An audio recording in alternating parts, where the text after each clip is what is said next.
అమ్మా, నేను నీతో ఒక ముఖ్య విషయం మాట్లాడాలి. చెప్పు.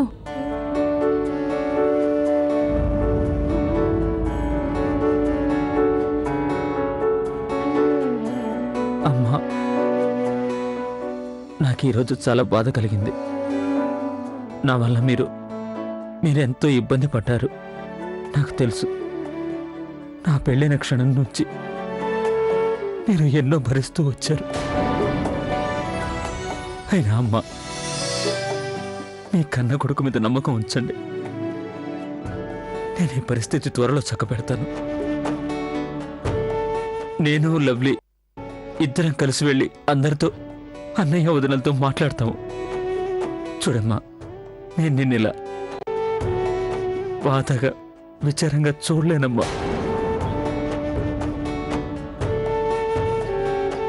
సరే అమ్మా, నేను బయలుదేరుతాను.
నిన్న మీరు నా మీద మోపిన అభియోగాల గురించి నేను లోతుగా ఆలోచించాను.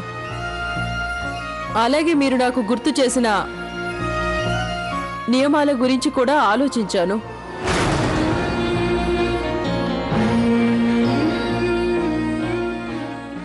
ఇది నిజమే. మా వల్ల చాలా పెద్ద పొరపాటు జరిగింది.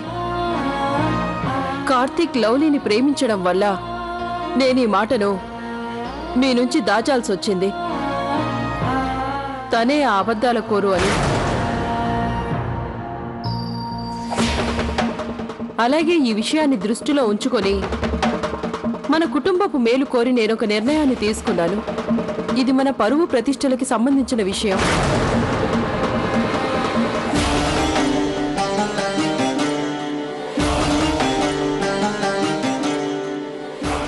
నేను చేసిన ఈ ఒక్క పొరపాటు వల్ల మన కుటుంబంలో ఎలాంటి భేదాభిప్రాయాలు రాకూడదు. నా కోడళ్ళందరూ వారి స్థానాల్లో సరిగ్గానే ఉన్నారు.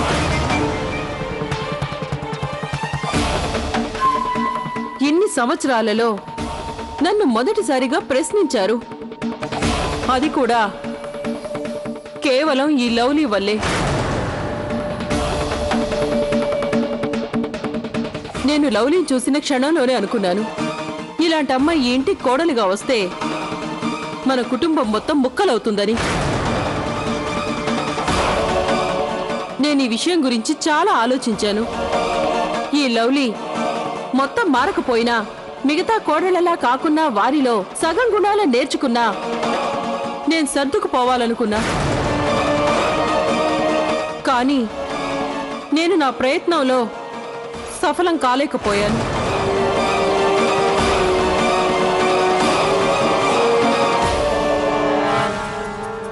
అందుకే నేను ఇన్నాళ్ళు ప్రేమను పంచుకున్నా ఈ కుటుంబం క్షేమం కోరి తీసుకున్న నిర్ణయం ఏంటంటే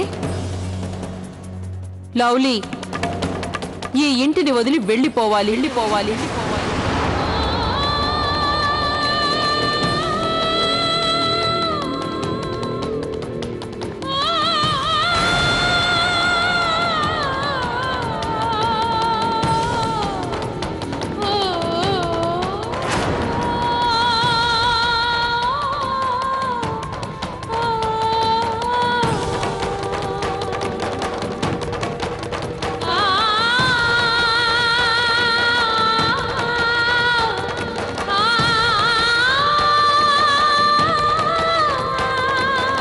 లవ్లీ ఈ ఇంటిని వదిలి వెళ్ళిపోవాలి. శాశ్వతంగా. అత్తయ్య గారు ప్లీజ్ మీరు అలా చేయకండి. లవ్లీ చేసిన పని వల్ల మేమెవరూ సంతృప్తిగా లేము. అలాగని మాలో ఏ ఒక్కరం కోరుకోవట్లేదు తన ఇంట్లోంచి వెళ్ళిపోవాలని.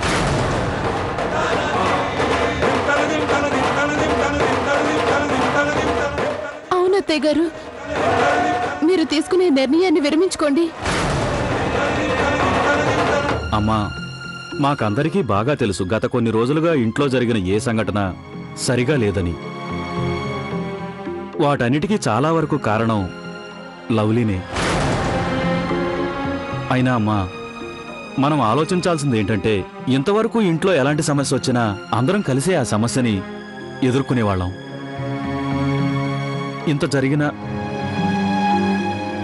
ఇంత జరిగినా కూడా మన కుటుంబ సభ్యుల్లో ఏ ఒక్కరూ ఎట్టి పరిస్థితుల్లో విడిపోవాలని అనుకోరమ్మా.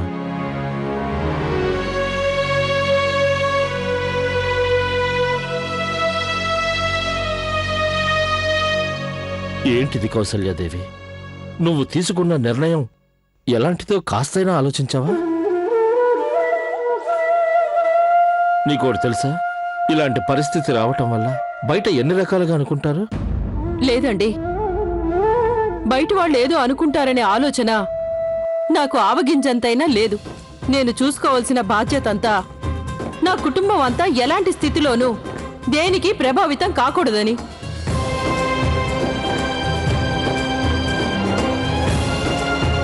నేను తీసుకున్న ఈ నిర్ణయం ఎంతో లోతుగా ఆలోచించి తీసుకున్న నిర్ణయం. ఇది మనందరి క్షేమం కోసమే. క్షేమం కోసమా? కౌసల్యాదేవి, నువ్వు తీసుకునే ప్రతి నిర్ణయము, ప్రతి నియమం మన కుటుంబం మొత్తాన్ని కల్పించేందుకు తీసుకోబడుతుంది.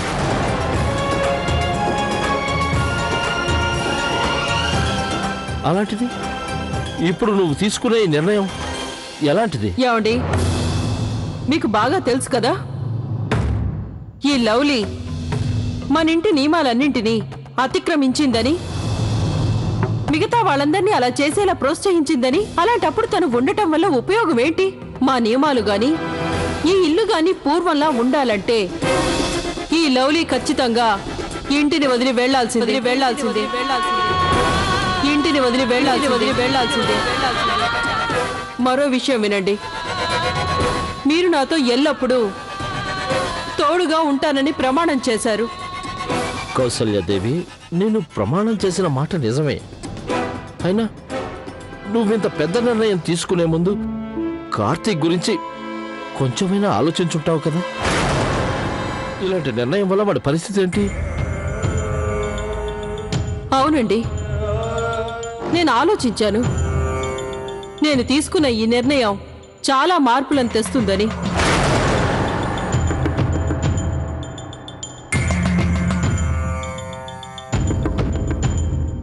నాకు ఇది కూడా బాగా తెలుసు, నేను తీసుకున్న ఈ నిర్ణయం వల్ల కార్తీక్ చాలా బాధపడతాడని.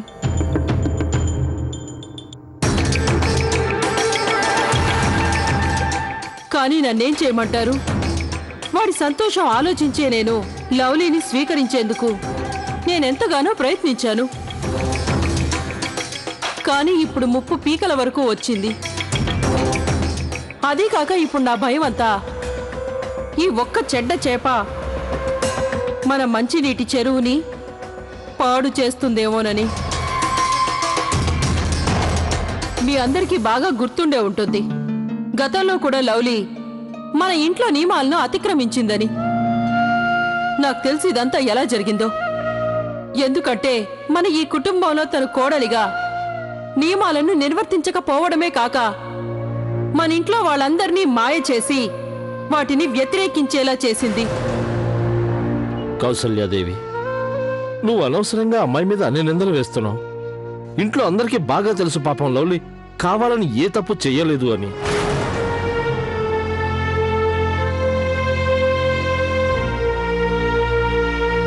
ఏమండి, మీ పైన ఇంకా లవ్లీ చెప్పిన అబద్ధాల ప్రభావం తగ్గనే లేదు. నేను చెప్పేదేంటంటే నేను తీసుకున్న నిర్ణయం మంచి చెడులన్నీ ఆలోచించే తీసుకున్నాను. లవ్లీ ఈ ఇంటిని వదిలి వెళ్ళక తప్పదు, వదిలి వెళ్ళక తప్పదు.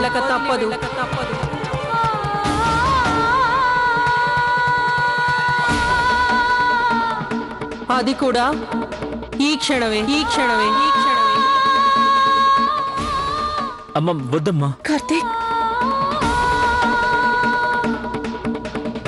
అత్తయ్య గారి నిర్ణయం సరైంది. అలాగే దీని గురించి నేనే సంజాయిషి ఇవ్వడం లేదు. అత్తయ్య గారి నిర్ణయాన్ని అంగీకరిస్తూ నేను ఇంటిని వదిలి వెంటనే వెళ్ళిపోతాను. వెంటనే.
లవ్లీ, నేను చెప్పేది విను, ఏడవద్దు. కార్తీక్, ఇక వినేందుకేమీ లేదు. ఈరోజు అంతా ముగిసిపోయింది. అత్తయ్య గారు తన నిర్ణయాన్ని మార్చుకోరు. అలాగే నన్ను క్షమించరు.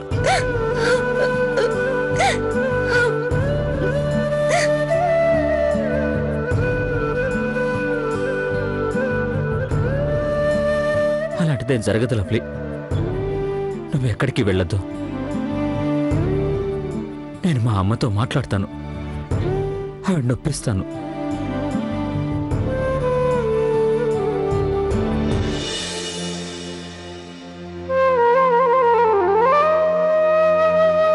అత్తయ్య గారు, మేం ఒప్పుకుంటున్నాం. మా అందరికీ లవ్లీ వల్ల ఎంతో బాధ కలిగింది, ఇబ్బంది కలిగింది. అయినా మేం చెప్పే విషయం ఏంటంటే లవ్లీ ఇంటి కోడలు కూడా. ఇప్పుడు నేను చేసిన పొరపాటును చక్కదిద్దుకునే ప్రయత్నం చేస్తున్నా. ఈ సమయంలో మీరు నేను తీసుకున్న నిర్ణయాన్ని మార్చుకోమని బలవంత పెట్టకండి. చూడు కౌసల్యాదేవి, మేమందరం కలిసి చెప్పదలుచుకున్నది ఒక్కటే. నువ్వొకసారి కార్తీక్ గురించి బాగా ఆలోచించి నీ నిర్ణయాన్ని మార్చుకుంటే మంచిది. అవునత్తయ్య, ఈ నిర్ణయం వల్ల వాళ్ళ జీవితాలు పాడయ్యే అవకాశం ఉంది. కార్తిక్కి లవ్లీ మీద ఎంత ప్రేమ ఉందో మాకు బాగా తెలుసు. కానీ తన మీద ఉన్న ప్రేమ అబద్ధం కాదు. అత్తయ్య గారు, ఇలా భార్య భర్తలు విడివిడిగా ఉండడం ఆ బంధానికి విలువే ఉండదు. నాకు తెలుసు లవ్లీ కార్తీక్లు దీన్ని అంత సులభంగా ఒప్పుకోరు. కానీ నేను, నా కుటుంబం, ఇంకా నా పిల్లలు ఆ లవ్లీ సహచర్యంలో చెడిపోతుంటే చూడలేను.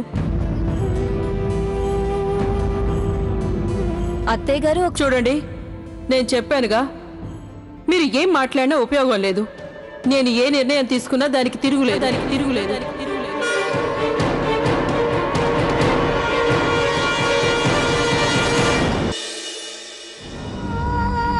ఆ బాధ అత్తయ్య గారి నిర్ణయం గురించే కాదు, ఇంట్లో అందరి కళ్ళల్లో నా మీద ద్వేషం కనిపిస్తోంది. అయినా ఎందుకుండదులే, నేను ఇంటికి వచ్చిన క్షణం నుంచి అప్పటి నుంచి చేసినవన్నీ తప్పులే కదా. తెలిసి తెలియక నేను చేసిన తప్పులకు శిక్ష అనుభవించే సమయం వచ్చింది. లవ్లీ, నువ్వు చేసిన ఏ పనిలోనూ నీ తప్పు లేదు. పైగా నువ్వంటున్న తప్పులన్నిటి వెనుక తప్పకుండా ఏదో ఒక మంచి ఉద్దేశం దాగి ఉంటుంది. లేదు కార్తీక్, అత్తయ్య గారు కరెక్ట్ గా చెప్పారు. నేను ఒక చెడ్డ చేపను, నిజంగానే చెడ్డదాన్ని. నా వల్ల ఇంట్లో అందరూ అత్తయ్య గారికి వ్యతిరేకంగా నిలబడ్డారు. నాకు బాగా తెలుసు మిగతా కోడళ్ళందరూ మీ కుటుంబానికి పర్ఫెక్ట్ గా సరిపోయారని. కోటి విధాలుగా ప్రయత్నించినా నేను వాళ్ళలా మారలేను. నేను మీ కుటుంబానికి సరిపడను.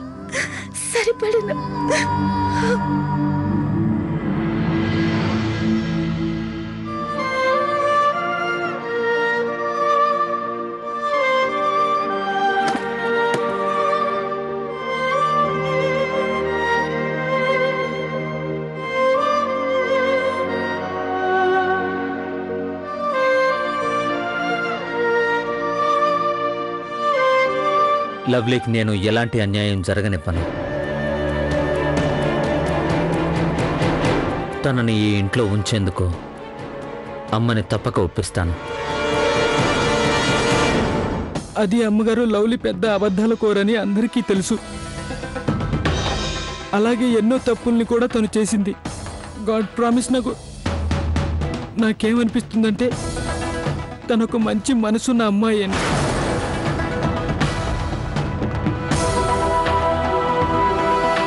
నా మనసు నాతో ఏం చెప్తుందంటే తను చాలా గొప్ప మనసున్న పిల్ల అని. చూడండి, మీరందరే నేను చేసింది తప్పని మీరే గుర్తు చేశారు. నేను దాన్ని సరిచేద్దామని చూస్తుంటే ఇప్పుడు మీరంతా ఎందుకు అడ్డుపడుతున్నట్టు? చూడండి, మీకు నేను తీసుకున్న ఈ నిర్ణయానికి గల కారణాన్ని వివరించాను. ఇలాంటి నిర్ణయాలు ఎప్పుడూ మనసుతో కాదు, తెలివితేటలతో తీసుకోవాలి. అందువల్ల లవ్లీ ఈ ఇంటిని వదిలి వెళ్ళిపోవాలి.